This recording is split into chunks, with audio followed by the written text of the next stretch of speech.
bien, salut à tous et à toutes et bienvenue pour ce jeu vidéo. Aujourd'hui, nous avons plein de choses. Bon, il reste que toujours encore Corentin. Comment ça va ? Ça va bien, écoute, au rendez-vous pour l'instant, toujours pas de problème.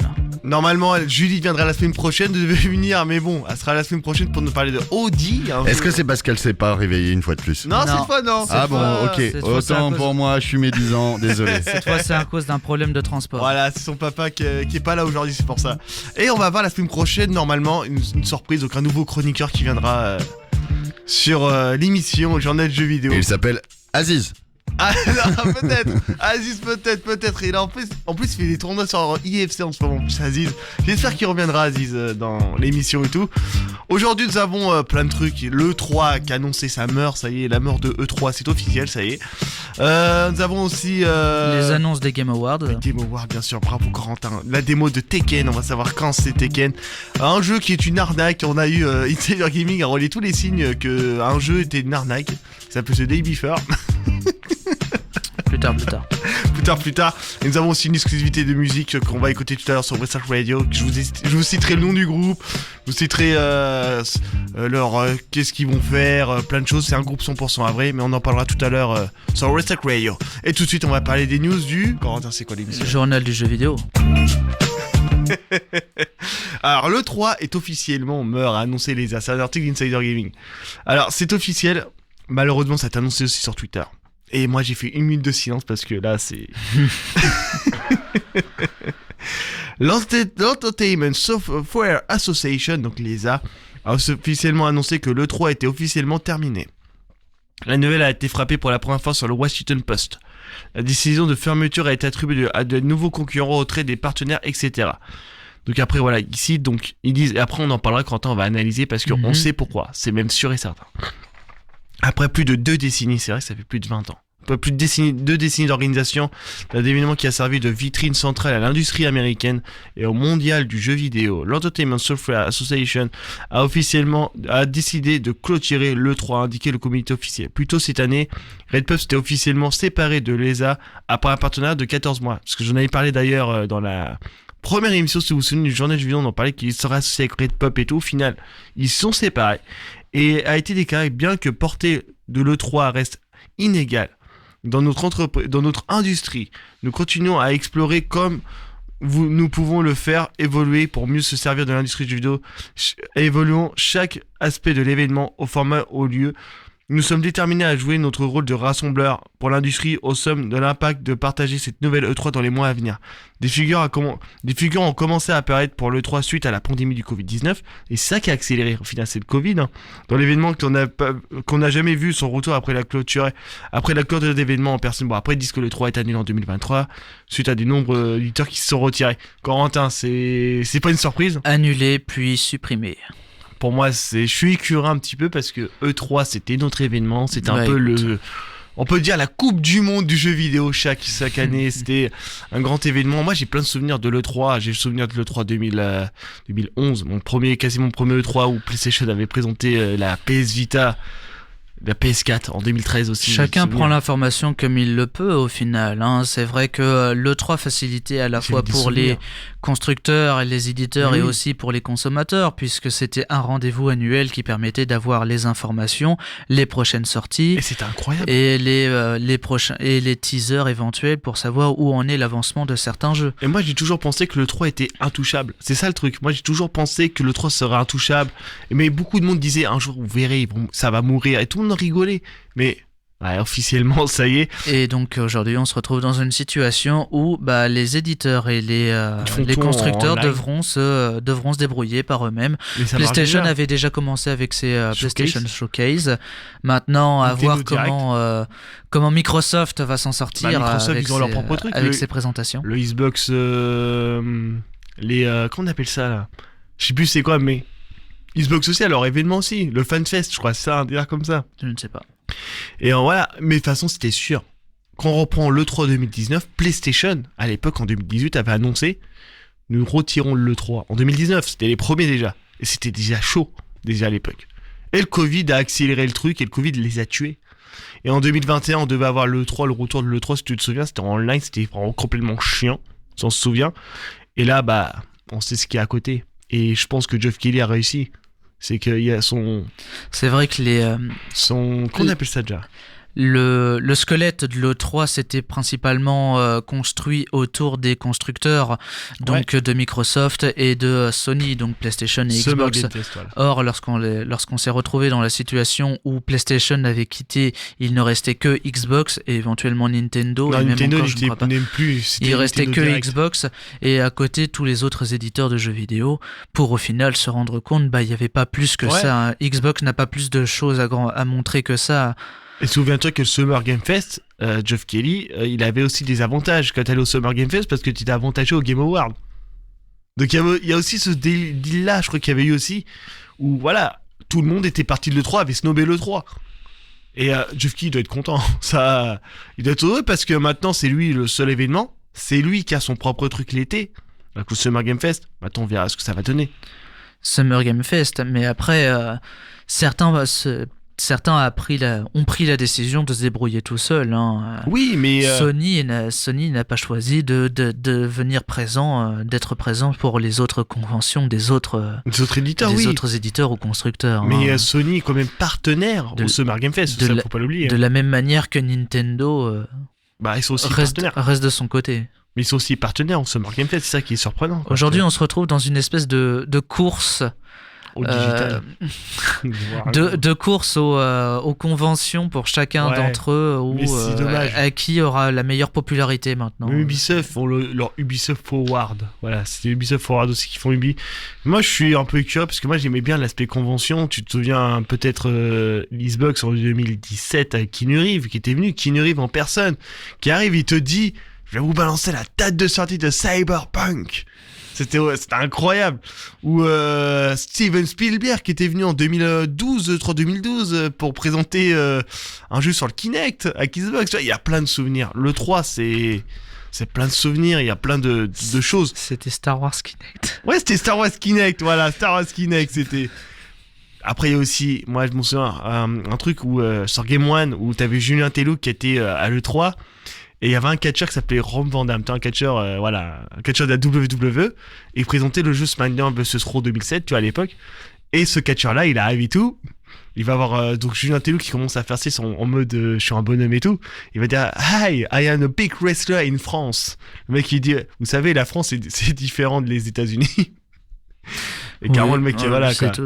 C'est archi marrant. Enfin voilà c'est une page qui c'est la fin d'une époque hein, et puis maintenant il 95. faut regarder vers l'avant hein. Quel sera le futur. Mais bon c'est le Summer Game Fest et on verra l'avenir. Maintenant ça y est c'est un nouveau truc et on voit ça. On va passer à un autre truc de Insider Gaming. Corentin, c'est l'arnaque du siècle. Téléléon, le casse. Beaucoup de personnes ont relayé cette information. Moi, je savais que c'était une arnaque ce jeu. Vraiment, ouais. Alors, explique-moi. Alors, on va tout... Voilà. Donc, Insider Gaming a dit chaque signe de la veille était une arnaque. Donc, The Day Before. La veille. Bien sûr. La veille, arnaque. Et dit, eh bien, c'était une aventure folle. Après la sortie tant attendue de The Day Before, qui a vu le jeu de survie en monde ouvert. Étrangement ambitieux, se moquant universellement de son buggy. Le développeur a rapidement disparu d'Internet. Et a fermé ses opérations. C'est vrai que Fnatic a publié une déclaration affirmant que The Day Before était un échec financier. Et avait disparu dans la nuit. 4 jours après la date de sortie de son jeu, 15 jours, hein, vraiment le jeu était attendu depuis des années. En 4 jours, le jeu a disparu. À partir du moment où The Day Before a fait surface, des milliers de personnes étaient sceptiques quant à l'excitance du jeu. Cela semble trop beau pour être vrai. Et sans aucune mise à jour tangible, beaucoup ont qualifié le projet d'arnaque dès le départ, mais a mis ce que nous appelons l'intuition. Chaque drapeau rouge de la veille a eu innombrablement signaux d'alarme tout au long du développement de The Day Before. Dès le début, avec plus de 200 000 exemplaires vendus en quelques jours. Fnatic a bien fait quelque chose si près de 50% de ses ventes ont été remboursées quasi instantanément. C'est chaud hein, quand même. Hein. Il était capable de lancer un train à la mode volatile. Mais la durabilité c'est une bug de traduction. Durabilité du dit train, bon c'est le buddy je pense, était tout simplement pas là. Et bien sûr, Fnatic a implosé, fermant boutique sans aucun avertissement préalable. Donc ils ont tout fermé, l'entreprise, vraiment un tirage de tapis. Peut-être voici ce que tous les signaux d'alarme qui ont fait surface autour de The Day Before. Depuis sa révélation en 2021, c'est vrai que tu te dis quand même 2021.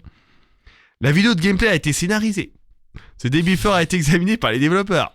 Des vidéos téléchargées sur YouTube ont été soulignées à quelques points les vidéos gameplay, qui faisaient surface semblement scriptées, généralisées par l'IA. C'est un truc de dingue. Représentant de tranches verticales. C'est ici d'une partie entièrement développée d'un jeu et affiché alors que le reste du jeu n'existait pas. C'est un truc de fou, donnant l'impression que le titre était plus développé qu'il était en réalité. En fait, ils t'ont fait un truc, mais vraiment exceptionnel. Hein. En d'autres termes, le gameplay que nous voyons n'était pas du gameplay. Des bénévoles non rémunérés, alors c'est ça le pire, non rémunérés, hein, ont été attirés par le studio Fnatic et a commencé à faire appel à des bénévoles non rémunérés pour créer The Day Before. Lorsqu'il a été créé, interpellé à ce sujet, le studio a publié une étrange déclaration remplie de divagations philosophiques. Soulignant que chaque bénévole faisait son propre choix pour être là. Quoi qu'il en soit, ils n'étaient pas payés, les gens, pour travailler sur leur jeu. Probablement qu'il n'y avait pas d'argent au départ. Le premier jeu de Fnatic était une histoire similaire à The White Haze. Je connais pas ce jeu. Le premier jeu de Fnatic qui a été soutenu pour $60,000 sur Kickstarter. Bien devinez quoi. Alors ils disent, bien devinez quoi. Il a été publié dans un état remarquablement buggé et en proie à de mauvaises critiques et a été rapidement abandonné par Fnatic. Peu de temps après sa sortie, le studio a changé de direction remarquable rapidement après avoir été soutenu en 2015 par des étudiants et des frères Kotosev. On est peut-être des Russes ou des côté biorusses ou et après avoir créé de jeux indépendants sans enthousiasme et médiocre, Fnatic a pivoté peu de temps après et a choisi de créer l'un des MMO en monde ouvert, le plus ambitieux, le plus impressionnant au monde. Déjà vu, c'est un signal d'alarme, aucun gameplay a été montré, presque bien que The Day Before soit en production depuis 2020. Le gameplay a été révélé en fin 2023. Bon, après, il y a plein de trucs, Corentin. Il y a tellement de trucs. Ça me rappelle une histoire intéressante à propos d'un jeu sur lequel les joueurs étaient tellement excités d'attendre sa sortie. Et en fait, les développeurs avaient demandé un financement participatif auprès des joueurs. Et donc, ils avaient reçu énormément d'argent, absolument une abondance d'argent pour au final sortir un jeu qui n'a pas été fini. Et la réalité, ça a été que le développeur a répondu en excuses. Et excusez-nous, mais en fait, nous ne savions pas quoi faire de notre argent. Nous passions notre temps à le dépenser en partie en nourriture plutôt que de l'investir pour travailler le jeu. Et en fait, ils se sont retrouvés avec un jeu complètement raté et que tout le monde a oublié aujourd'hui. C'est comme si tu prends le jeu de Killzone, tu sais, des faux gameplay PlayStation à l'E3 2006, où tu voyais, 2005, où tu voyais du gameplay de la PS3. Et tu te dis, waouh, c'est trop beau! Donc, faut pas oublier que ce genre d'événement, ce genre de situation où le jeu, une fois sorti, qui avait promis monts et merveilles, se retrouve dans une situation où, en fait, il est plus bas que l'océan. Eh bien, ce n'est pas la première fois. La seule différence, c'est juste que le temps a passé, les méthodes de communication et d'information ont changé depuis le temps et maintenant, comme ça touche beaucoup plus de monde, c'est beaucoup plus important. Mais surtout 40 balles le jeu, quoi, par personne, c'est une honte. Et ils te font voir, il y a d'autres trucs qui disent, par exemple, que le gameplay manquait cruellement dans les mises à jour fournies par Fnatic, mais même lorsque le gameplay a fait surface, il représentait un monde fade et vide, avec des personnages génériques, des mécanismes qui n'ont aucun substance réelle. Le jeu n'est même pas une marque déposée. Ça veut dire que le jeu n'était même pas une marque déposée. Hein. Ce qui a défini The Day Before, c'est la bataille juridique menée par Fnatic pour obtenir le nom. Ça veut dire que le jeu, ils ont bien un nom, ils ont même pas déposé le brevet, quoi. Vraiment balèze. À mi-chemin du développement du jeu, il a révélé que le créateur de l'application avait créé une application du même nom avant que les frères Kostonev ne commencent à créer leur jeu. Une bataille juridique s'ensuit alors. Mais disposant d'une marque pour son jeu avant de commencer à le développer. Cela a retardé encore et encore. Maintenant, il dit, je peux pleinement comprendre que le jeu soit retardé. Regardez Skull and Bones, par exemple. La différence entre que Skull and Bones est soutenu par Ubisoft est constamment mise à jour. avec le flux de gameplay, c'est vrai que oui, ça. Des bandes annonces, des blocs de développement. Fnatic a continué à reposer The Day Before sans rien montrer de tangible pour prouver que que le jeu existait même. Bon, après, voilà, ils te font voir plein de trucs, mais les autres ils disent, ou même les images de jeu étant, oh, ça ressemble à The Division, waouh, ça ressemble à The Last of Us. En fait, je pense que le véritable problème, c'est le fait que pourquoi ça touche plus de monde aujourd'hui, parce que ce jeu, c'est un jeu qui promettait du contenu pour les streamers. Ouais. C'est pour ça et comme la plupart des personnes qui en parlent sont surtout les streamers, parce que c'est le genre de choses que eux ils aiment bien, avoir un jeu en multijoueur où tu peux faire absolument n'importe quoi pendant une soirée de 4 heures. Eh bien, se retrouver dans une situation où des streamers qui sont suivis par des milliers de personnes J'avoue que ont dépensé de l'argent pour un jeu qui n'existe pas. Ils se sentent trahis, offusqués, contrariés. Bon, voilà ce qu'on a eu. On va faire une petite pause musicale ou pas, Corentin ? Énormément de ressentiment par rapport à ça. Une pause musicale, on part sur laquelle ? La musique que j'avais parlé en exclusivité sur Westrack. Donc, explique. Alors tout commence au judo. Voilà, on va commencer l'histoire directement. Au judo, bon. Tu as rencontré quelqu'un. J'ai rencontré quelqu'un. Donc je dis, je suis animateur bénévole sur Westrack Radio et tout, tu vois. Et donc le monsieur, il vient, donc il s'appelle Baptiste. Il me dit, est-ce que tu peux me diffuser un son ? Parce que c'est un projet perso avec un groupe et tout, tu vois. Qui vont sortir prochainement un album en 2024. Donc voilà, on va essayer d'abord citer le nom. Alors le nom du groupe s'appelle... le nom du groupe s'appelle Hématome. Corentin, c'est un beau nom, Hématome.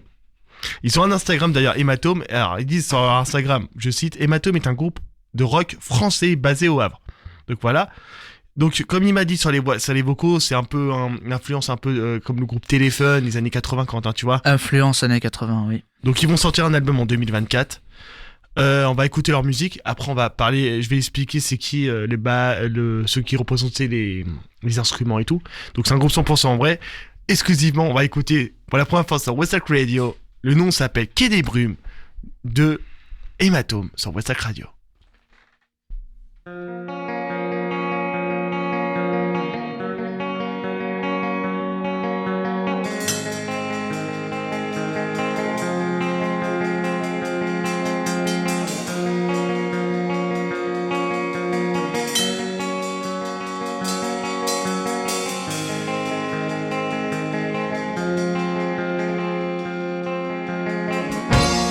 Je marchais au hasard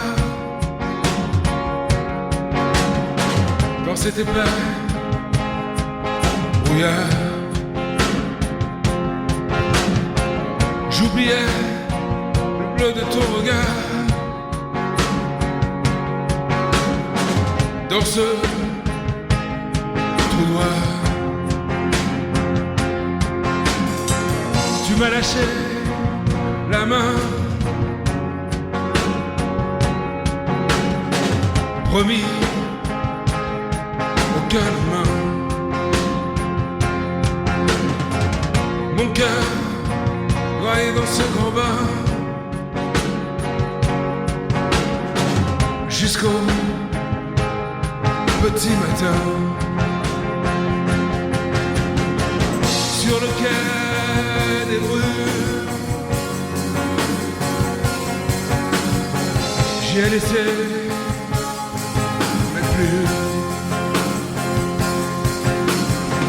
sur le quai des Brumes, je suis tombé en amertume. Ton départ dans cette nuit noire me rappelle tous mes cauchemars. J'ai perdu espoir un jour de te revoir. Mes pensées évaporées comme cette fumée. Ta silhouette dispersée dans cette baie immaculée sur le quai des Brûles. J'y ai laissé mes plumes sur le quai des Brûles. Je suis tombé en amertume. Un jour, je te retrouverai de l'autre côté, cherchant à t'aimer, cherchant à t'apprivoiser. Nous serions tous les deux en lévitation, nous deux. Toi, moi, notre amour, notre passion pour toujours.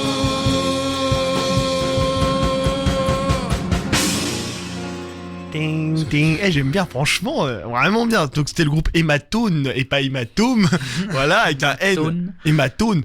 Donc il m'a envoyé un message, il m'a dit donc guitare et chant, c'est Baptiste qui a chanté. Donc c'est le monsieur qui m'a d'ailleurs fait qui m'a fait voir le groupe. J'adore la voix par contre. Personnellement, j'adore la voix.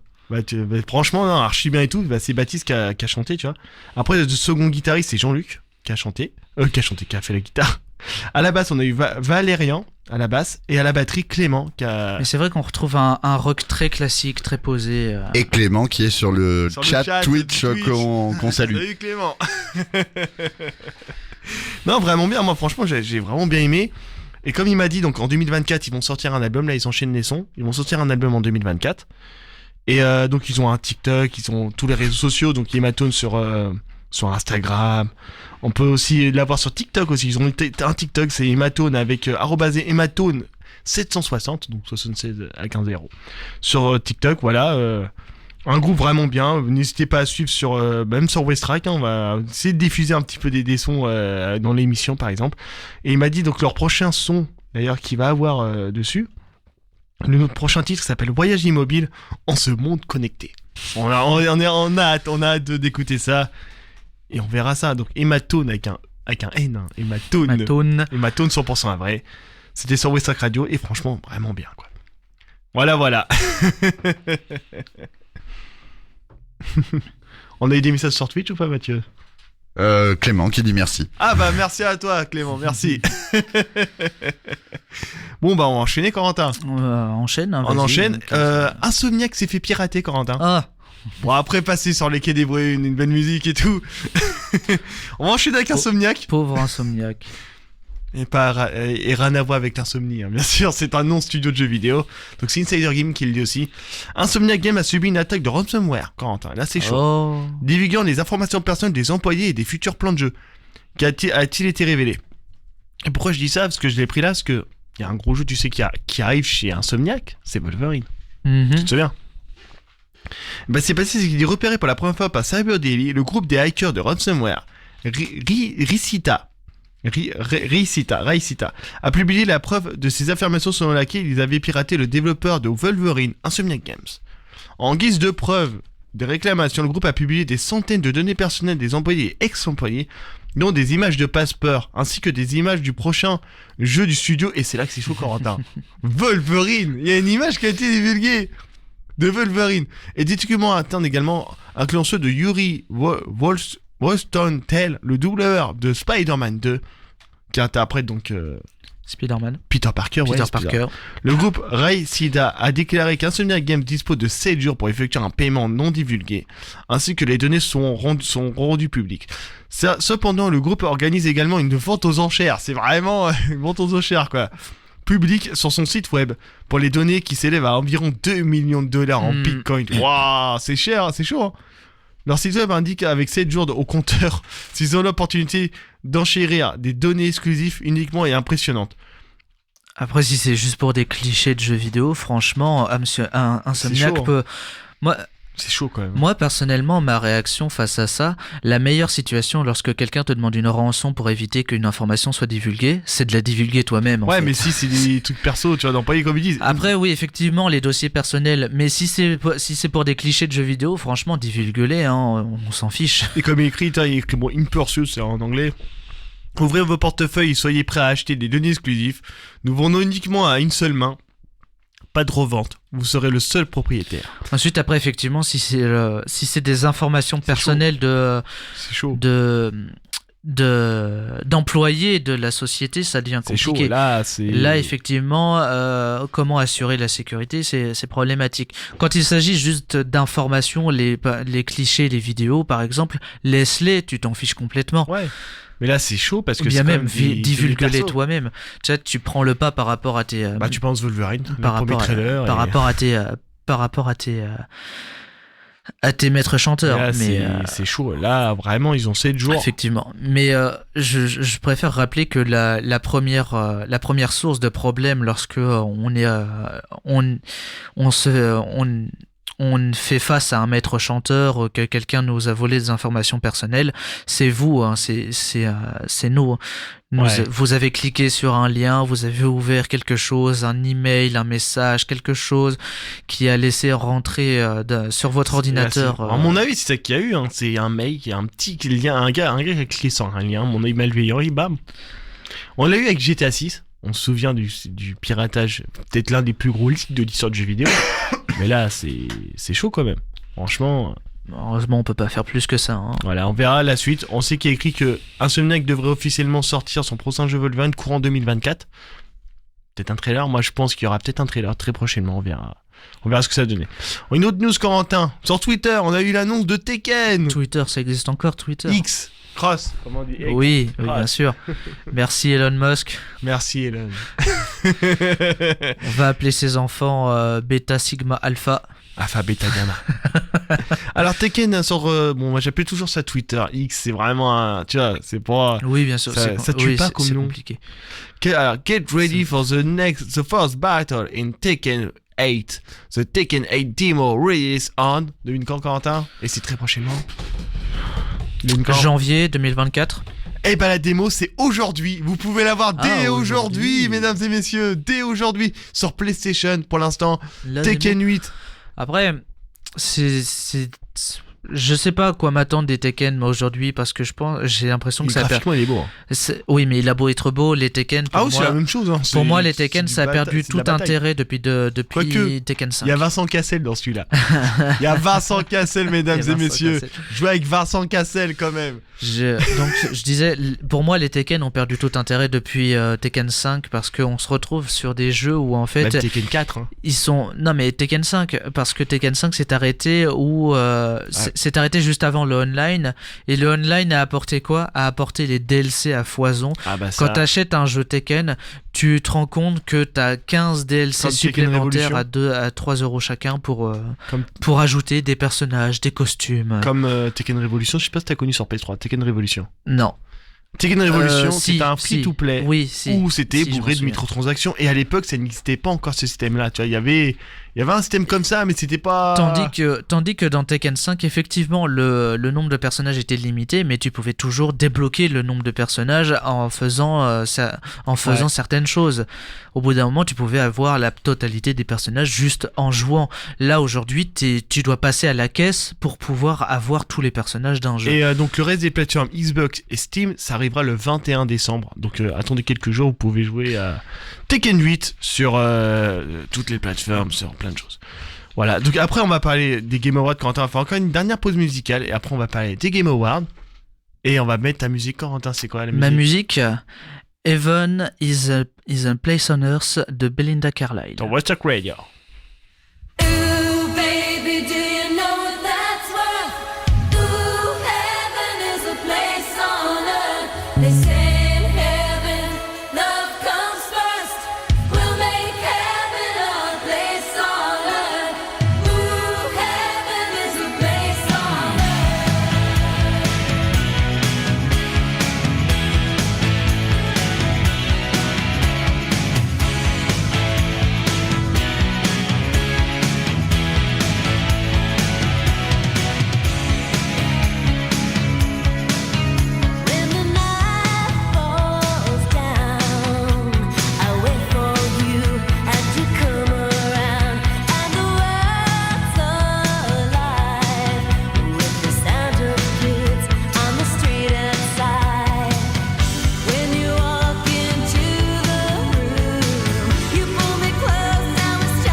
Je rallume toujours le micro un petit peu avant la fin du morceau parce que Ahmed est toujours en train de chanter. Toujours en train de m'enjailler, toujours. Heaven is a place on earth de Belinda Carlisle. Pop des années 80. Donc moi je me sens bien quand j'écoute cette musique. Donc j'espère que le morceau est fini, Ahmed. Je sais, mais je l'ai encore dans la tête. Moi j'espère que ça vous fait le même effet qu'à moi parce que j'adore cette musique. Je me sens léger quand je l'écoute. Alors on va enchaîner après une musique. On va enchaîner avec les Game Awards, mesdames et messieurs. Les Game Awards. Les nominés ou bien les annonces qu'il y a eu pendant les. Alors Corentin, le vainqueur. Le vainqueur. Le jeu de l'année. Bon, on s'est gouré. On s'est gouré la semaine dernière. On a dit Zelda. J'étais pas parti sur Vous Zelda. avez moi, prédit, ouais. Voilà. On a prédit. C'était un pronostic. C'était un pronostic. J'étais pas parti pour Zelda. On s'est raté, vraiment. C'est Baldur's Gate 3 qui a gagné le jeu de l'année. Moi, je suis un peu écœuré parce que je voulais que ça soit Alan Wake. Bon, Alan Wake a été élu comme Alan Wake ramasse d'autres prix. Il y a eu le prix, je crois, de la meilleure direction de l'année, je crois. Meilleure direction. Musique, scénario, enfin, chacun a ses propres résultats, mais finalement. Zelda aussi a eu un prix. Les deux qui ont marqué les Game Awards de cette année sont Baldur's Gate et Alan Wake, effectivement. Mais on n'a pas eu que ça quand on a eu un showcase exceptionnel. Blade qui a été annoncé, par exemple, qui sortira en jeu vidéo. Blade. Je crois que c'est Bethesda d'après ce que j'ai vu dans le trailer. Oui, d'ailleurs, les gens s'attendent d'ailleurs à une exclusivité, une exclusivité Microsoft. Une autre exclusivité Microsoft, je me perds dans mes mots. OD, voilà, pas Audi, rien à voir avec la voiture. OD, que Julie va parler à fond la semaine prochaine parce que Julie, elle est à fond dedans. Elle est vraiment à fond. Bon, je vous dis vite fait. C'est de comédie, c'est l'overdose que promet Hideo Kojima. C'est un article de Tech & Co que j'ai pris au passage. L'emblémateur créateur de la saga Metal Gear et dernièrement Death Stranding. Bon, c'est un jeu. Un jeu fait par Kojima. Hideo Kojima. Donc toujours dans l'écriture. Et vraiment, le jeu est impressionnant. Toujours dans l'écriture excessive et c'est une excuse box, ça serait une excuse box, c'est la première fois qu'Hideo Kojima va sortir une excuse box. On se souvient qu'il y avait des rumeurs pendant des années. Étonnant pour Hideo Kojima quand même. Pour Hideo Kojima, un japonais sortir un jeu sur une plateforme américaine. Et vraiment beau, hein, un trailer dérangeant avec des visages en gros plan tellement réaliste. Et moi je pense qu'il y a du meta-human, mais ça sera. Jules va en débattre à fond parce que c'est la technologie MetaHuman du moteur Unreal Engine fait la reconstruction fidèle des visages et des émotions pour un jeu annonçant une expérience étonnante entre le jeu vidéo et le cinéma avec une overdose de doses d'horreur. Pour l'occasion, de Kojima s'est associé au réalisateur Jordan Peele qui a fait Nope et Get Out. Réalisateur. Apparu lui aussi sur les scènes pour l'occasion. Moi je note le fait que faire appel à des réalisateurs devient de plus en plus récurrent dans les jeux vidéo. Julie va en parler à fond parce qu'elle a analysé le trailer. Moi j'ai vu un petit peu le trailer et tout. Un autre jeu que j'ai kiffé c'est Black Myth. Tu connais Quentin Black Myth? Wulong. Souviens-toi, c'était le premier jeu next-gen qui a été vu. En fait, on avait vu sur Unreal Engine qui était archi beau. Un action RPG. Un Souls-like. Voilà, met en scène le roi singe Wulong, oui. Qui se permet de se transformer en plusieurs différentes créatures, se cloner et tout. Et moi, j'avais kiffé parce que c'est vraiment un jeu incroyable et c'est adapté au roman de succès chinois, le Pérégrination vers l'Ouest. Roi singe qu'on appelle Son Goku. Voilà. Mais Pérégrination. Pas de Dragon Ball, hein, bien sûr. Et le jeu, on a enfin une date de sortie, Corentin. Il sort le 20 août 2024. Voilà. On a un autre jeu aussi qui attend, c'est Rise of Ronin. Le jeu embarque les joueurs dans le Japon à la fin de l'ère Edo, donc à cheval, on l'emploie avec des armes. Donc Rise Ronin. Rise of Ronin. Donc du coup qui est un jeu basé sur le Japon et donc forcément un Ronin. Donc Ronin, chacun choisit. Voilà. Donc un mercenaire, on peut dire un samouraï mercenaire. Et ça sort le 22 mars. Un samouraï sans affiliation. Et ça sortira pendant l'ère Edo, donc en plein milieu. En plein milieu de la guerre là.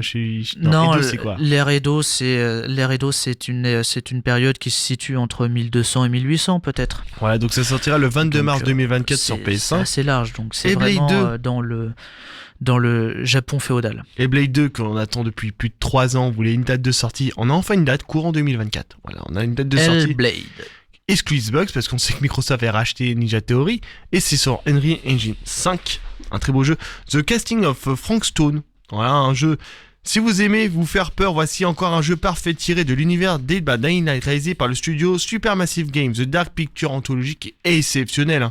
The Casting of Frogstone est un jeu d'horreur narratif avec une bonne idée de dose de mystère et d'épouvante avec des répercussions sur l'histoire à la fin. Chaque décision est prise. Donc un jeu, on verra ce que ça donne.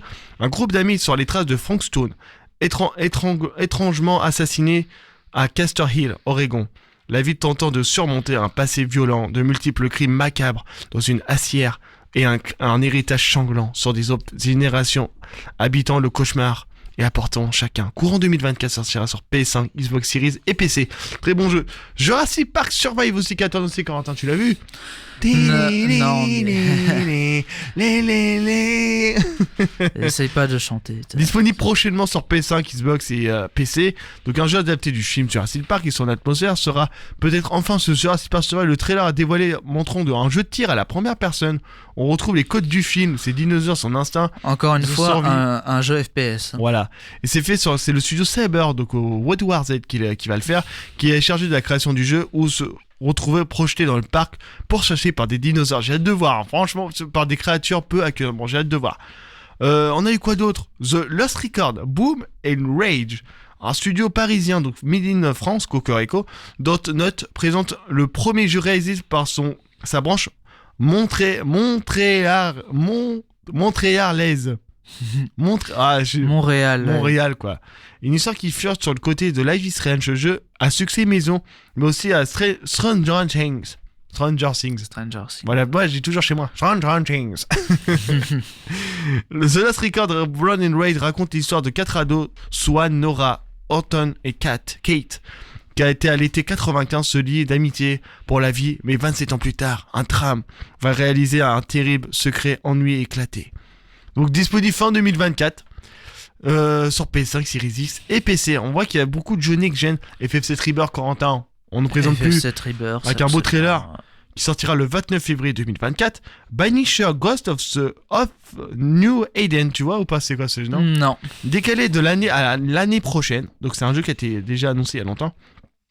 Ghost of the New Eden s'est montré dans un nouveau trailer mettant en scène Atea Tuart et Red Mac Raids, le couple de Banisher qui chasse les mauvais esprits alors que Hunter a été tué lors des missions. Devenue fantôme, elle reste du côté de son amant pour l'épauler à sauver les habitants de New Eden. Bon, après voilà, ça ressemble à un jeu en mode Beyond Two Souls, mais c'est un action RPG sans le côté narratif. Effectivement, action RPG, les deux personnages, Hunter avec ses pouvoirs surnaturels et Red et ses armes afin de percer. Il y a quelques jeux comme ça qui sont basés sur un personnage principal et un personnage secondaire qui est lié à lui en mode esprit ou fantôme.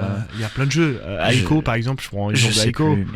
Fin du 17e siècle, voilà. Ça peut être intéressant à voir ce qu'ils vont en faire. Ça sort le 13 février 2024, avant la Saint-Valentin. PS5, Series X et PC. Un jour avant, c'est sympa quand même. Et Light No Fire, qui est un autre jeu qui a été montré, Hello Game, le dernier derrière le jeu No Man's Sky, qui était au début un jeu chaud et après qui a été bien fait, a annoncé l'arrivée prochaine de son jeu Light No Fire, après avoir rattrapé un lancement raté au prix de 5 ans d'évolution. C'est vrai, No Man's Sky c'était chaud, hein. Et de mise à jour de grande ampleur, le studio britannique abandonne l'exploration spatiale pour la fantasy. Light No Fire se présente sous la forme d'une seule planète de taille de la Terre où les joueurs vont pouvoir explorer et coloniser les lieux.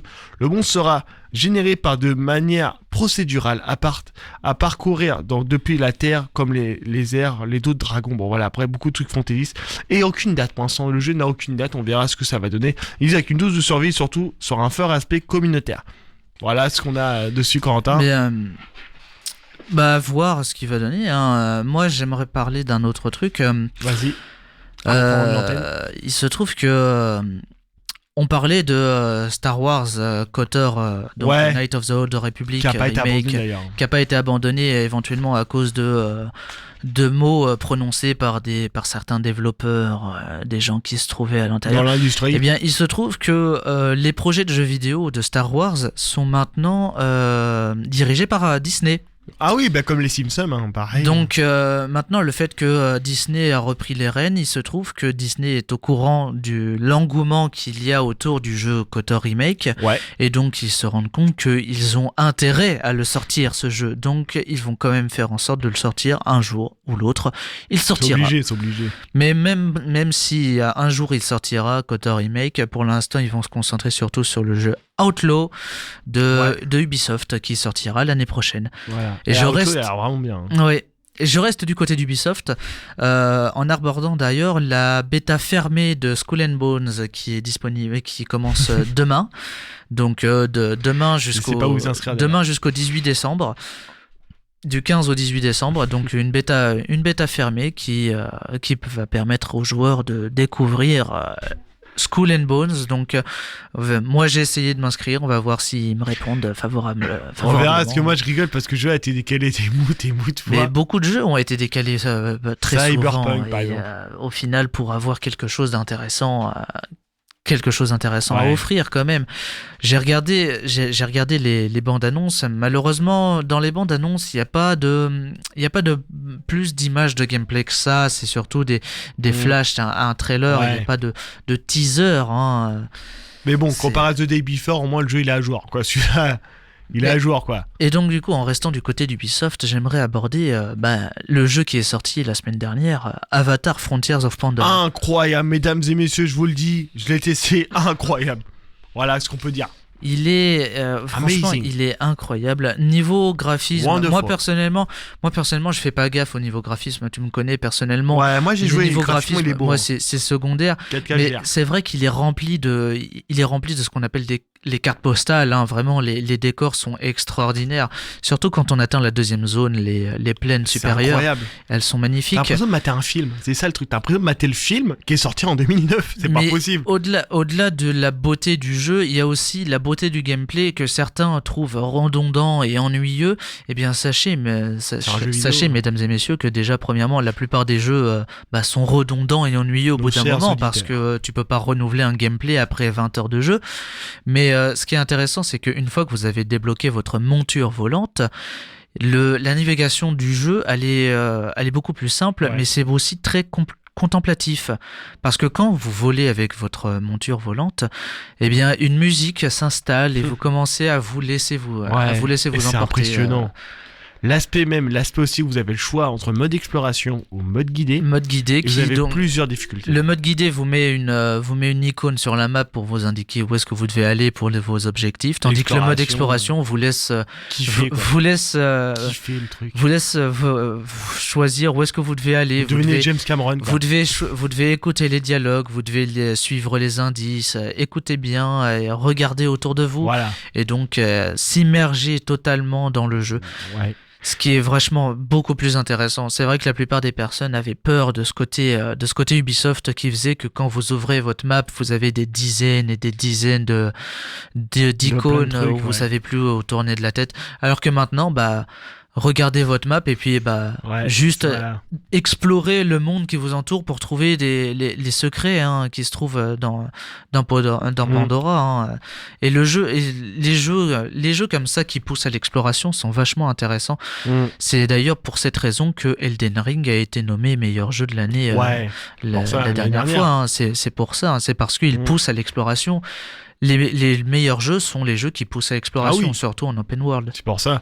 Bon, Corentin, on va rendre l'antenne. Eh bien, écoute. La musique. Je me suis trompé. Ouais, on a mis le jingle, En fait, c'était l'émission, mais on recommence l'émission. Eh bien, salut à tous et à toutes et bienvenue pour les journaux de jeux vidéo. Non, on recommence pas, on ferme. Non. On ferme pas, bien sûr, on est là la semaine prochaine. C'est le 21 décembre, la semaine prochaine. Ça sera la dernière émission de l'année. Hein, de l'année, ouais. Je vous préviens. De l'année, voilà. Parce qu'après, c'est les fêtes, moi je suis en vacances. Hein. Voilà, donc on sera en vacances. Jean Jeux sera en vacances le 21. Hein. Bon, après, vous avez les clés du studio hein, si vous voulez venir pendant les vacances. Ouais, on va venir, on va même dormir ici. On va faire des nights et tout, des soirées en radio. Pourquoi pas, mais oui, pourquoi pas. Bon. Corentin, merci encore à toi. Mais pas de problème, écoute. Voilà, merci aussi à toi Mathieu d'avoir intervenu dans l'émission. Mais pas de problème. Et nous on se retrouve la semaine prochaine dans la joie et la bonne humeur pour une prochaine émission de journée de jeux vidéo et peace à tous. On se quitte en musique. Eh oui, en musique, avec la musique de Julie, qui est... le nom de la musique, c'est... Catch Me. Catch Me, merci Mathieu, sur Westjack Radio. Et le groupe et l'artiste, c'est encore Apache, puisque Apache, c'est à toutes les émissions, il y a un titre d'Apache. Elle m'a dit qu'elle va faire diffuser tout l'album. Elle est monomaniaque. Mais elle a raison, c'est très bien. Eh oui, allez, à la prochaine à tous.